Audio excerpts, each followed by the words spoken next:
Hi everyone, and welcome to the Say As It Is with Pete podcast series.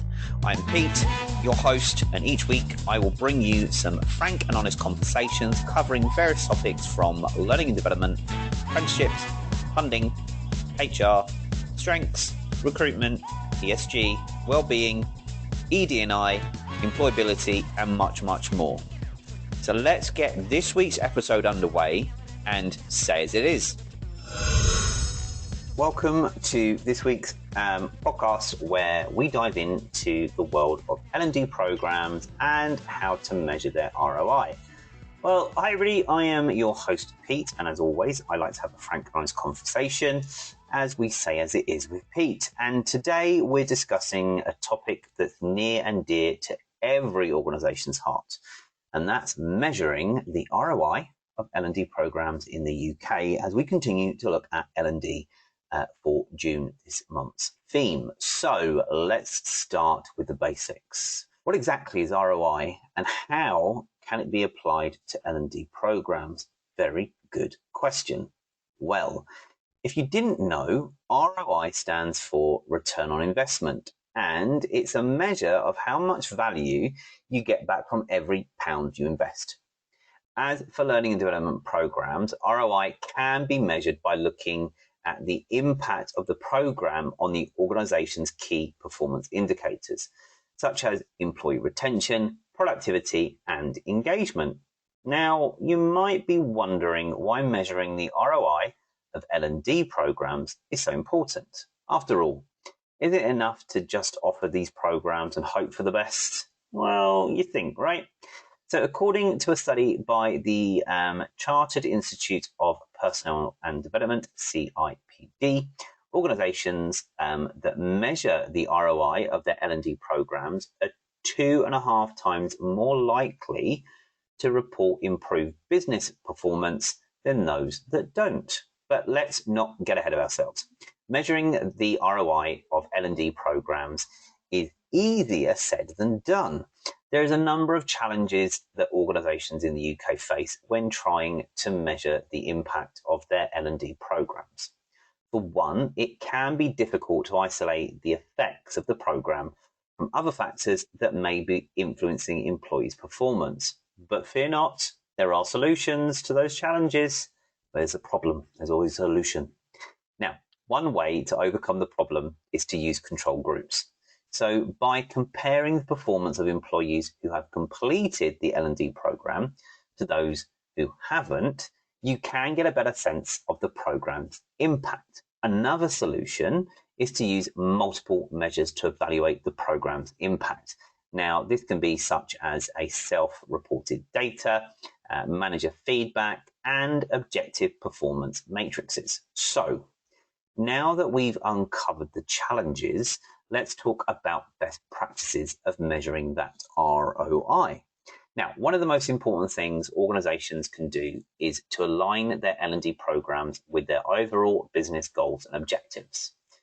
So this not only ensures that the program is addressing specific organizational needs, but it also makes it easier to measure the program's impact. Now, another best practice is to collect data at multiple points throughout the program, not just at the end, all right?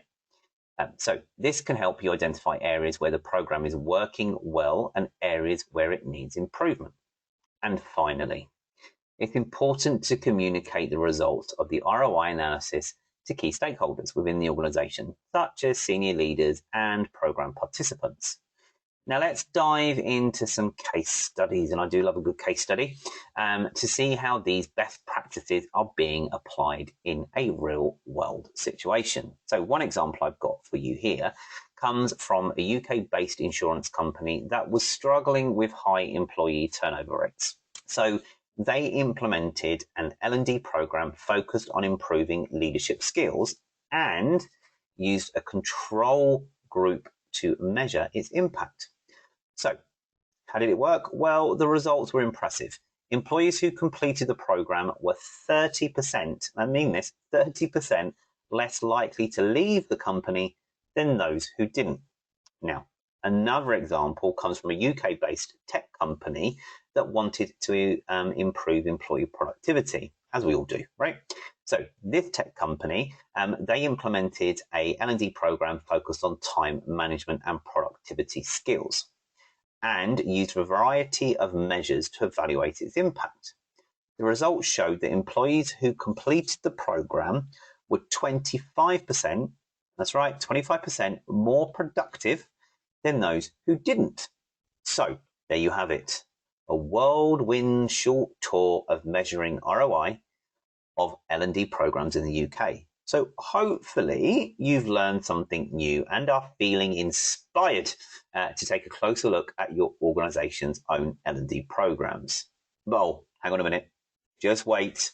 Before we go, or I go any further, let me leave you with a fun fact. Did you know that the UK spends 6 billion, that's right, 6 billion a year on L&D programs? Holy moly. Well, that's right. So according to a report by the Open University, UK businesses invest on average of £300 per employee per year on training and development. And that's a good figure to work on because that will help you budget your L&D kind of budget and forecasting. So that's a good point. It's good to know, right? So if you are a UK-based business or a business owner or a HR professional or L&D practitioner or professional, which I hope you all are listening to this, or even work in education, it's clear that investing in L&D programs is important, right? But remember, it's not just about offering the programs.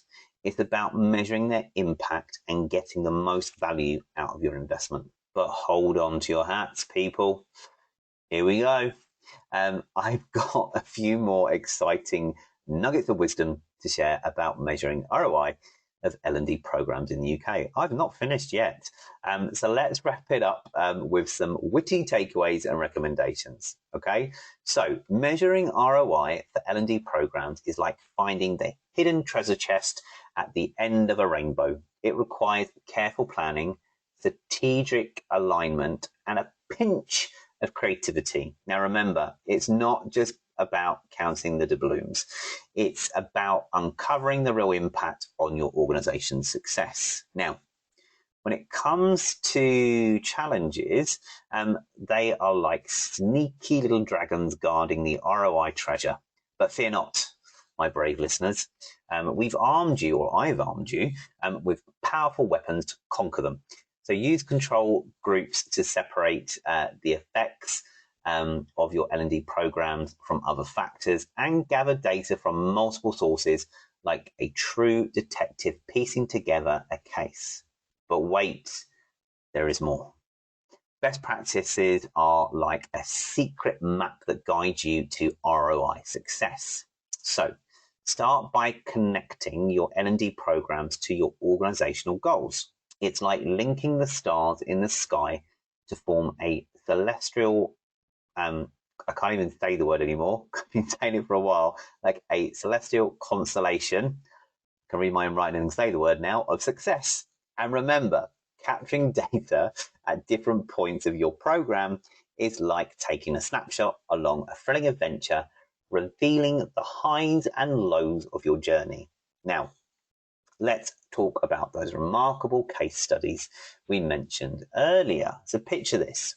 Organizations unleashing their L&D powers and achieving extraordinary results. So employees sticking around like loyal knights of the realm thanks to the impactful leadership programs. Productivity soaring to new heights as employees master the art of time management and productivity skills. It's like witnessing a magical transformation unfold right before your eyes. And there you have it. The secret formulas to measuring ROI of L&D programs in the UK. It's not just about crunching numbers, but about igniting the spark of curiosity and continuous improvement within your organization. So grab your compass and set sail on the ROI seas and let the adventure begin. But before I go and start wrapping up this podcast, here's a joke for you. Why did the ROI cross the road? To measure the impact on the other side, of course. Probably a dad joke and probably one of the worst jokes I've ever come up with by doing anything. So if it made you giggle, great. If not, and I will bury my head in shame for that one for the rest of my life anyway. So that kind of wraps up this week's episode. So thank you for joining me on this lively exploration of L&D program ROI. I hope you will stay curious, stay passionate, and always remember to unleash the power of learning and development. So until next time, keep chasing those ROI rainbows. And I really hope you've enjoyed this fun but witty podcast episode as we kind of wrap up the end of the L&D theme month for June, all about L&D. And again, thank you for listening.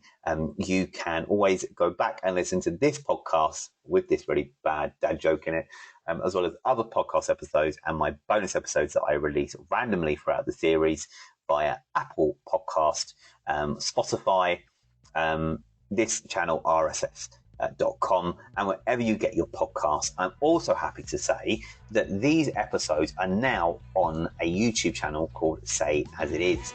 So you can also head along to there and listen to them on YouTube. And yet again, thank you for listening. Don't forget to subscribe so you get a new episode every week, and you also get those bonus episodes. So have a wonderful week. Keep hydrated, not dehydrated in this heat this week. So drink plenty, keep happy, and remember, you're awesome.